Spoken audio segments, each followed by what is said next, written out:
आज के टाइम में मैनिफेस्टेशन वर्ड बहुत ही ज़्यादा फेमस हो चुका है। इस वर्ड की बहुत ज़्यादा हाइप है। पर क्या आप लोगों को मैनिफेस्टेशन के पीछे की साइंस के बारे में पता है? मैनिफेस्टेशन कब सच होता है, कब ये चीज़ सच में हमारे लिए वर्क करती है, इसके बारे में पता है? अगर नहीं पता तो इट्स कम्प्लीटली फाइन।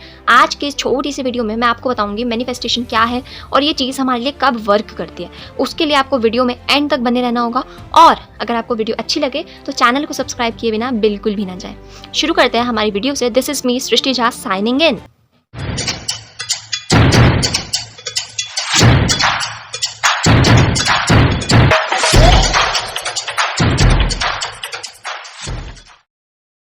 किसी चीज़ को मैनिफेस्ट करने का मतलब होता है कि हम किसी चीज़ के बारे में बहुत ज़्यादा सोच रहे हैं, बहुत ज़्यादा बोल रहे हैं और वो चीज़ हमें सच में मिल जाती है। Like in my case what I really want is या तो मेरा खुद का एक वेल एस्टैब्लिश्ड बिजनेस हो या दो मेरे पास गवर्नमेंट जॉब हो। आई नो दोनों चीज़ें बहुत ज़्यादा डिफरेंट है, पर एक चीज़ है जो मेरी फैमिली मुझसे चाहती है और एक चीज़ है जो मैं खुद से चाहती हूँ।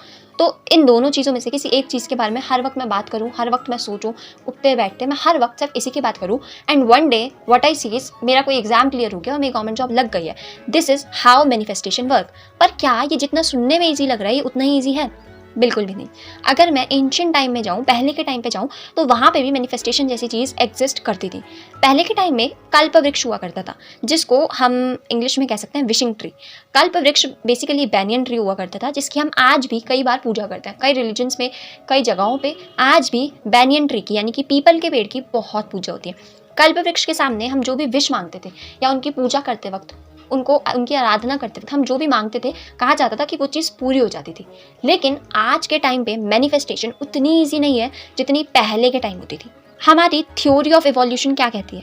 थ्योरी ऑफ इवोल्यूशन को अगर मैं थोड़ी आसान भाषा में आप तक पहुंचाऊं तो ये बात है कि हम पहले मंकीज थे और धीरे धीरे इवोल्यूशन की वजह से आज हम ह्यूमन फॉर्म में आए। लेकिन अगर हम चार्ल्स डार्विन की बात सुने तो ह्यूमंस आज भी मंकी है, बस उस टाइम पे मंकी थे विद टेल और आज है monkeys without tell.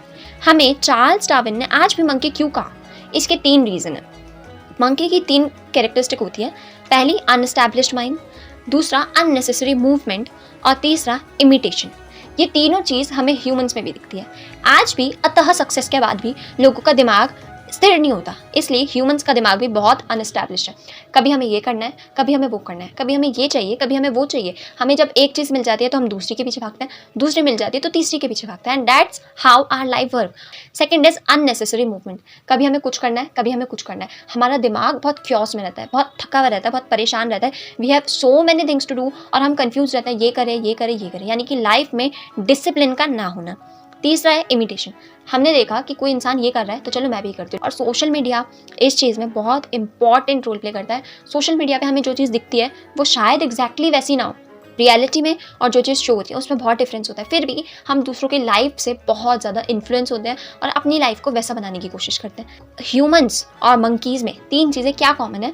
अनएस्टैब्लिश्ड mind, unnecessary movements और दूसरों से इन्फ्लुएंस होना, दूसरों को कॉपी करना। आई नो ये सारी चीज़ें हर इंसान में नहीं होती। ये सारी चीज़ें उन्हीं लोगों में होती है जिनके लिए मैनिफेस्टेशन बहुत ज़्यादा मुश्किल टास्क होता है। अब जब मैं बात दोबारा से कल्प वृक्ष की करूं तो कल्प वृक्ष हमारी इच्छाओं की पूर्ति सिर्फ तभी करता था जब हम संयुक्ति की स्टेट में होते थे। और आज भी मैनिफेस्टेशन तभी काम करती है जब हम संयुक्ति की स्टेट में होते हैं। अब ये संयुक्ति क्या है? संयुक्ति इज वेल एस्टैब्लिश्ड माइंड, यानी कि दिमाग की एक ऐसी स्टेट जहाँ पे हम स्थिर हैं, सोच पा रहे हैं, अपने एक्शंस पे डिसीजंस ले पा रहे हैं, अपने एक्शंस को इवेल्युएट कर पा रहे हैं, हमारी हर मूवमेंट पे हमारी कमांड है। That is the state of संयुक्ति। अगर कोई दिमाग या कोई इंसान संयुक्ति की स्टेट में आ गया है तो श्योरली वो जो भी मैनिफेस्ट करेगा वो चीज़ पूरी हो जाएगी, बहुत ईजिली पूरी हो जाएगी। लेकिन अब क्वेश्चन ये उठता है, अपने आप को संयुक्ति की स्टेट में कैसे लाए, संयुक्ति की स्टेट में कैसे ढाले? तो ह्यूमन लाइफ की 4 डायमेंशंस होती है: body, emotion, mind and energy. दोबारा से सुनिए, बॉडी, इमोशन, माइंड और एनर्जी। अब मैं इमोशन को लूँ तो उसके भी सब पार्ट होते हैं 7, like emotion of greed, hunger, sloth, pride, anger, lust और एनवी।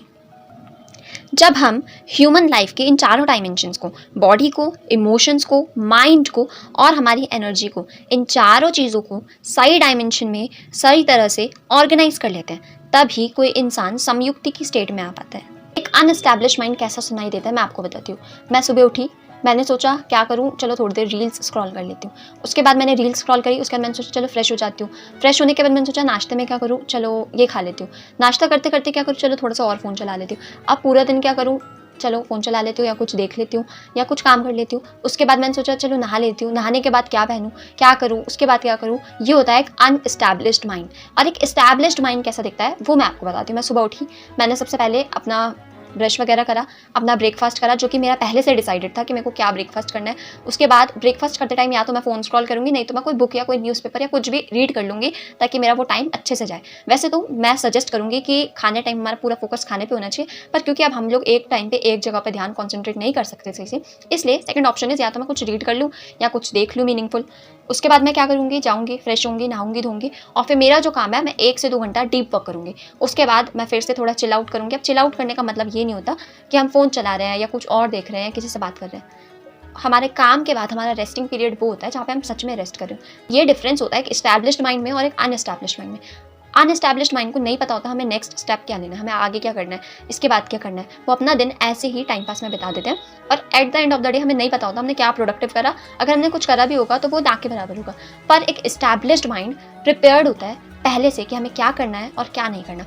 जनरली जो लोग डिसिप्लिन के साथ चलते हैं वो रात को ही सोते टाइम डिसाइड कर लेते हैं या लिख लेते हैं कि अगले दिन मुझे ये 5 चीज़ें तो करनी है। Next day at the end of the day वो देखते हैं 5 में से मैंने कितने टास्क करें। ज़रूरी नहीं है आप 5 की 5 चीज़ें कर लो, क्या पता 2 करो, क्या पता 3 करो, पर एटलीस्ट आपको एक फुलफिलमेंट की फीलिंग आएगी कि चलो मैंने इतना तो करा, मेरा दिन इतना प्रोडक्टिव तो निकला।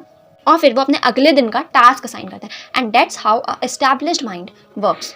when we are clear about what we want, when we are preparing a roadmap in our mind, when we are ready to manage our time and manage our energy levels, उसके बाद उसी इंसान के साथ manifestation जैसी चीज़ होती है। ऐसा नहीं होता कि मैं पूरे दिन आराम कर रही हूँ, चिल कर रही हूँ, टाइम पास कर रही हूँ और मैंने कुछ मैनिफेस्ट करा और वो मुझे मिल जाएगा, क्योंकि ऐसे लोगों को चाहिए भी अलग अलग चीज़ होती है। कभी मैंने 11-11 पे मांगा कि भगवान मुझे ये दे दो, कभी मैंने कुछ और मांगा। उन लोगों को जब पता ही नहीं उन्हें क्या चाहिए तो उनके साथ वो चीज़ होगी कैसे, उन्हें वो चीज़ मिलेगी कैसे।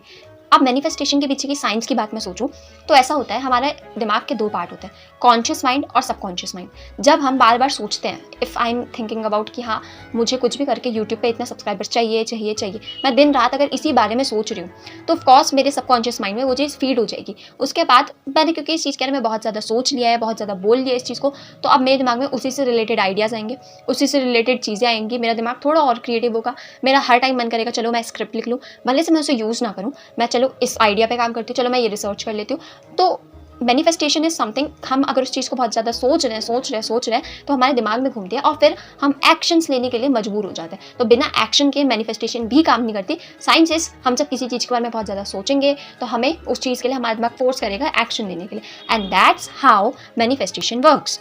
अगर मैं वीडियो के एंड में इसे बहुत ईजी लैंग्वेज में आपको, बहुत लेमन लैंग्वेज में आपको समझाऊँ तो human can manifest anything they want, anything literally.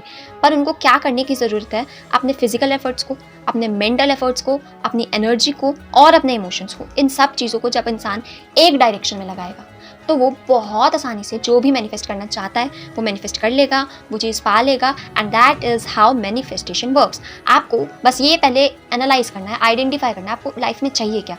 जब आपका एक गोल नहीं होगा तो आप मैनिफेस्ट कर ही नहीं पाओगे। जब आपका गोल बन जाएगा तो आपको कुछ नहीं करना, उस चीज़ के बारे में सोचना तो है, दिन में 10 बार सोचो, 20 बार सोचो, हमारी सोच पे किसी का कंट्रोल नहीं होता।